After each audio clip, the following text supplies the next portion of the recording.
한국에 남길 원한 귀순 북한 주민 2명에 대한 북송 결정은 국가살인의 다름 아닙니다.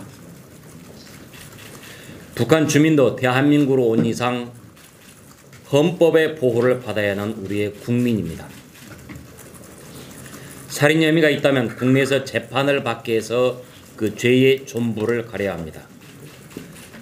그러지 않고 무턱대고 북송한 것은 당연한 위헌에 불과합니다.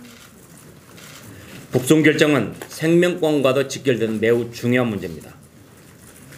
제대로 된 조사도 없이 급작스럽게 추방한 것은 말로만 정의와 공정을 외치고 있는 이 정부의 민낯을 보여준 것입니다.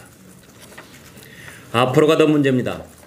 탈북자들은 숨어 지내면서 제3국을 통해 한국에 어렵게 들어오는 것이 현실입니다.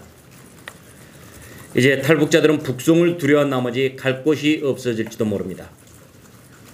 정부의 이번 북송 결정은 그들을 사지로 내모는 행위에 다름없습니다. 더구나 정부는 귀순 주민들이 북한으로 돌아가겠다고 했다는 허위 보고, 허위 발표를 했습니다.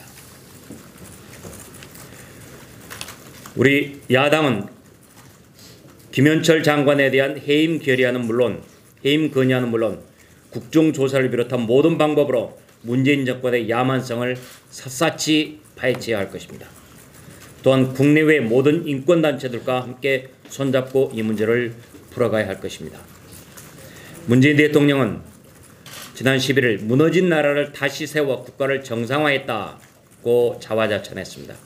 그러나 실제로는 탈북 국민을 다시 북송해 대한민국을 야만국으로 만들고 말았습니다.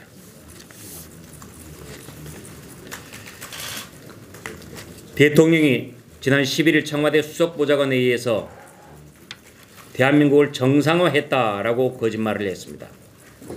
그러나 사실은 갖가지 지표들이 비정상을 말하고 있습니다. 대통령 홀로 정상을 외치고 있는 꼴입니다. 무너진 것은 문재인 정권이고 다시 세워야 할 것은 대한민국입니다.